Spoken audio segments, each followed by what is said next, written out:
আমি একদিন ডিবিসি নিউজে এই খবরটা দেখতে পেলাম। তো এই খবরটা দেখার পরে আমার ভেতরে এই মানুষটাকে দেখার জন্য খুব আকুতি আসে।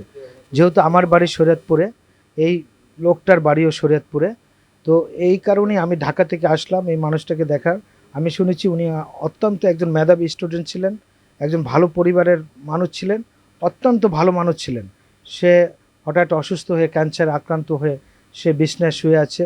তার মা সবসময় পাশে থাকেন এবং এই নিউজটা যখন আমি দেখতে পেলাম তখন আমার মনটা কাঁদছে এই মানুষটার কাছে আসা। তাই আমি আমার বন্ধুদের নিয়ে, সবাইকে নিয়ে, এই যে একেবারে রুলু এলাকা, যেখানে রাস্তা থেকে প্রায় 1 কিলোমিটার ভেতরে হেঁটে বা রিক্সায় আর বন্টর সাইকেল আসতে হলো, আমি এই কারণে আসলাম। আর সকল বিত্তমান যারা আছেন, সমাজে যারা বিত্তমান আছেন, তাদের কাছে আমি বিনয়ের সাথে অনুরোধ করব, বিশ্বাস করেন, বিশ্বাস করেন, বিশ্বাস করেন। আপনি ঘুরতে গিয়ে, ভ্রমণ করতে গিয়ে লক্ষ লক্ষ টাকা খরচ করবেন, সেখানে যেই আনন্দটা পাবেন ক্ষণিকের জন্য, কিন্তু এই মানুষগুলির মুখে যদি হাসি ফোটাতে পারেন, এই হাসিটা আপনি যতদিন পৃথিবীতে বেঁচে থাকবেন ততদিন এই আপনার ভিতরে এই ভালো হরমোনটা রিলিজ হতে থাকবে। এবং শুধু এই কালেই না, ইহকালও না, এটার জন্য পরকালেও আমরা অনেক কিছু পাবো।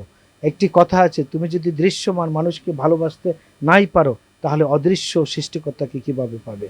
আমি সকল বিত্তমান মানুষকে বলবো, আপনারা আপনাদের ভ্রমণের অংশ বা বিলাসিতার একটা অংশ এরকম অসহায় মানুষের পাশে আপনারা খরচ করবেন, এতে আপনিই ভালো থাকবেন। সে মানুষের পাশে সব সময় দাঁড়ায়, মানুষের বিপদ আপদে সব সময় পাশে থাকে। আমি এমন নিউজও দেখেছি, ঠিক আছে, সে 1, 2, 3 ঢাকায় জমি জিতে নিন 100% ক্যাশব্যাক সহ 20 কোটি টাকার পুরস্কার। অসহায় মেয়েদের বিয়ে নিজের খরচে দেয় এবং কি তার হসপিটালে রুগীদের অনেক সময় বিনামূল্যে চিকিৎসা করায়। স্যারের কাছে আবেদন করব, স্যার যদি আমার পাশে থাকে আমার চিকিৎসা সম্পূর্ণ হবে, আমি আবার সুস্থ হয়ে আপনাদের মাঝে, স্যারদের মাঝে আমি ফিরে আসতে পারবো। আমি আমার কর্মজীবনে যে আবার আমি স্বাভাবিক জীবনে ফিরে আসতে পারবো। আমার মনোবল শক্তি এখনো শেষ হয় নাই। আমি এখনো বিশ্বাস করি আমি সুস্থ হব। আমি যদি বোন ম্যারো ট্রান্সপ্লান্ট করতে পারি, বিশেষ করে আমার শরীয়তপুরের অনেক বিত্তমান লোক আছে, তারা যদি আমার পাশে দাঁড়ায়, আমার বোন ম্যারো ট্রান্সপ্লান্ট সম্ভব। হে আমার পোলারে সাহস দিছে, হে আমার পোলারে চিকিৎসার খরচ দিব, চিকিৎসা করব।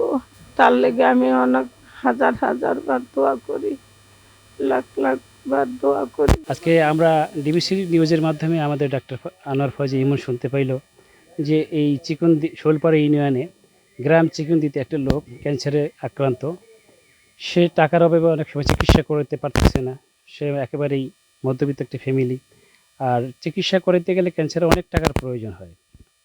তো আজকে আমাদের শরীয়তপুরে আরও অনেক বড় বড় বিত্তমান লোকজন আছে। আজকে ডাক্তার আনোয়ার ফয়জি ইমন এসে আজকে এই রুগীটাকে এসে সে নিজ হাতে তাকে কিছুটা নগদ অর্থ দিল এবং সেই সহযোগিতা করলো। এবং আমরা যারা আরও অনেক বিত্তবান লোক আছে, আমি আশা করব এই সমস্ত অসহায় লোকদের পাশে এসে দাঁড়িয়ে এই সমস্ত চিকিৎসা করাইতে পারে।